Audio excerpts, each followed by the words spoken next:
इस साल की 5 जनवरी को सिखों के 10वें गुरु गुरु गोविंद सिंह जी की जयंती है। आप सबको इस दिन की बहुत बहुत बधाइयाँ। गुरु गोविंद सिंह जी बचपन से ही दूरदर्शी, सजग व बहादुर थे। ये बात इस कथा प्रसंग से बिल्कुल साफ हो जाती है। आइए सुनते हैं अपने गुरुवर संत श्री आशाराम जी बापू से गुरु गोविंद सिंह जी की बहादुरी व सजगता के चर्चे। कैसे वो बहादुर वीर 9 साल के कुमार ने कैसा जलवा दिखाया। 9 साल का विद्यार्थी। उनका जन्म कहाँ हुआ? पौष मास की शुक्ल सप्तमी संवत 1723 में पटना में उनका जन्म हुआ। उनके पिता तेग बहादुर जी और माता गुजरी बाई। तेग बहादुर जी यात्रा करने निकल गए थे और रास्ते में समाचार पाया कि तुमको बेटा हुआ है। उन्होंने बेटे का नाम गोविंद सिंह रखा। घर लौट आए। उन्होंने पटना से हटकर दूसरी जगह पर राजा से जमीन खरीद के वहां रहना और धर्म का प्रचार करना अच्छा लगा। तेग बहादुर का नाम धीरे धीरे दूर दूर तक पहुंच गया। निस्वार्थ भाव से लोगों में बल, हिम्मत, शक्ति, भक्ति भरने वाले, वेदों का ज्ञान देने वाले तेग बहादुर को लोग गुरु मानने लगे। उन दिनों में कश्मीर में वैदिक संस्कृति का प्रचार प्रसार और पढ़ाई लिखाई खूब अच्छी होती थी। भारत का कश्मीर का हिस्सा, वहां आध्यात्मिक वैदिक विद्या का प्रचार प्रसार सुप्रसिद्ध था। वहां के कुछ अच्छे अच्छे समाज सेवी कुछ लोग को का एक मंडल, विशिष्ट मंडल गुरु तेग बहादुर के पास आए कि क्षमा, दया, करुणा, चाल से सहन शक्ति, ये हमारे हिंदू धर्म का प्रचार अच्छा है, लेकिन इससे लोग निर्माल्य हो रहे हैं और दूसरे हम लोगों पर हावी हो रहे हैं। अब अकारण हमारी बहु बेटियों की मजाक उड़ाई जा रही है और हमारे लोग सिर झुका के बैठे और जबरदस्ती हम पर टैक्स डाले जाते हैं और उन पर कुछ नहीं, हिंदुओं पर ही टैक्स, दूसरों पर नहीं। दूसरे धर्म वालों को छूट छाट और जो कड़क कायदे बनाए जाते हैं हिंदुओं के लिए। अब ये जुल्म कब तक होगा? गुरु तेग बहादुर ने कहा कि अब क्या किया जाए। बोले अपना हरिद्वार, ऋषिकेश, रामेश्वर, पुष्कर, काशी, वृंदावन ऐसी जगहों पर भी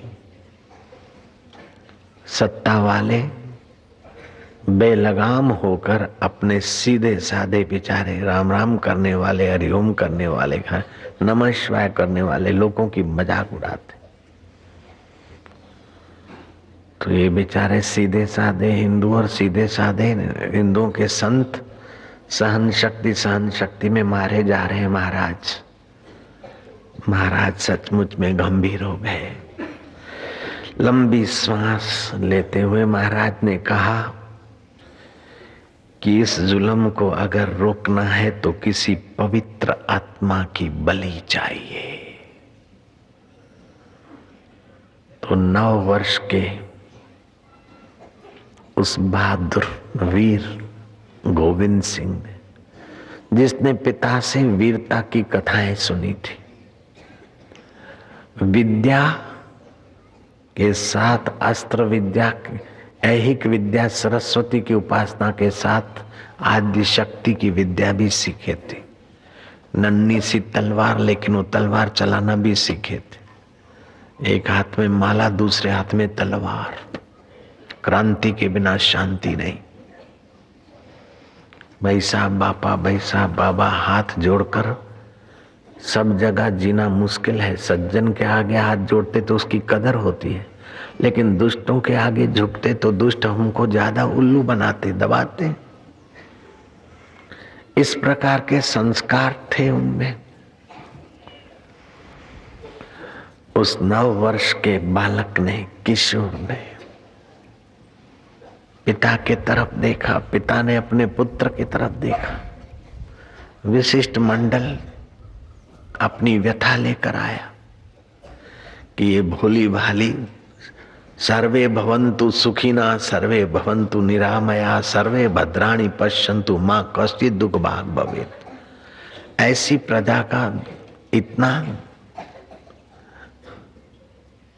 दमन हो रहा है। हिंदुस्तान ने ही ये कहा है, सब सुखी हो, सबका भला हो, सबका मंगल हो, सब निश्चिंत रहे। और ऐसी प्रजा का दमन कर रहे लोग, शासक लोग, और प्रजा बिचारी सहती चली जा रही। महाराज अब आप ही सूत्रधार हैं, कुछ करिए महाराज। सड़कों पे तो बहू बेटियों की मजाक होती है, लेकिन अब तीर्थों में भी जिनकी सत्ता है उनके ही आदमी दूसरों को दबोच रहे हैं।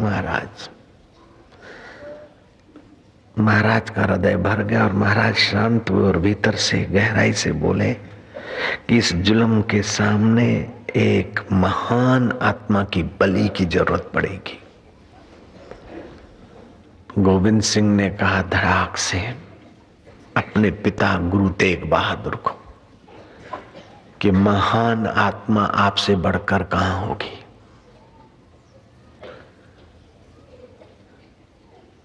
बाप बोलता है कि किसी महान आत्मा की बलि चाहिए और बेटा बोलता है कि आपसे बढ़कर महान आत्मा मुझे और कोई दिखती नहीं। और बाप ने उस बेटे को गले लगाया। तुम ठीक कहते हो गोविंद सिंह, तुम ठीक कहते हो। 500 सिखों को लेकर गुरु तेग बहादुर दिल्ली रवाना हुए,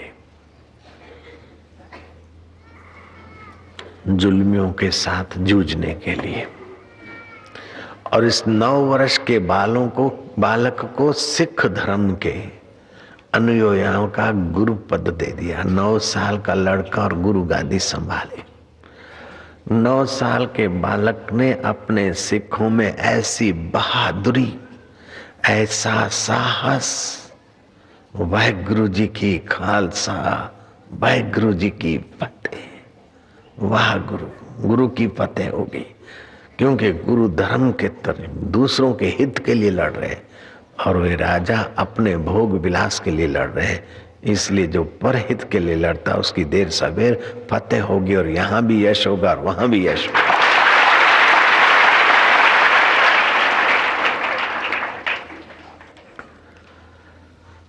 जुल्म तो सहा तेग बहादुर ने, और तेग बहादुर जी के 500 शिष्यों के साथ पूरा दिल्ली का सैन्य और वो 500 सेवक टक्कर लेते लेते कईयों को यमपुरी पहुंचाकर स्वयं भी बेचारे लोहे की तपी हुई कढ़ाई में बिठाकर उनके ऊपर तपी हुई रेती की धार डाली मुगलों ने। और गुरु तेग बहादुर ये सोचते कि ये तपी हुए लोहे पर शरीर बैठा है और इस शरीर पर बालू आ रही है, शरीर छटपटा के मरेगा, लेकिन मुझ अमर आत्मा का बाल बांका नहीं होता। शरीर यहाँ का यहाँ रह जाएगा, लेकिन मैं व्यापक सच्चिदानंद परमात्मा ब्रह्म में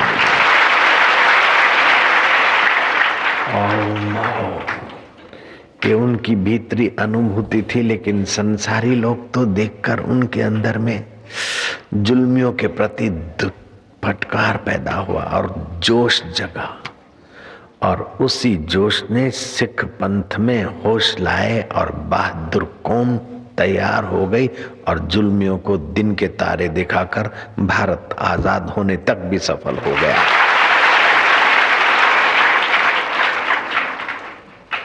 गांधी जी, बाल गंगाधर तिलक, ये वो सब इस प्रकार के पुरुष थे जो ईश्वर पर आधारित थे, सत्य पर आधारित थे, स्वार्थ त्याग और परोपकार जिनका उद्देश्य था, उन्हीं लोगों के पुरुषार्थ से भारत आजाद हुआ। जय राम जी की। आजादी ऐसे नहीं मिलती, जरा जरा बात में तालियां बजा दी है कर लिया, इससे आजादी नहीं मिलती।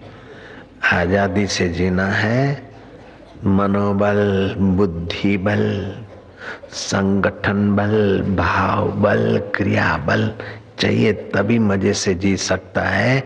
यहाँ भी आजाद और मरने के बाद भी किसी नर के योनि से परे पर ब्रह्म परमात्मा तत्व में आजादी का अनुभव होता है।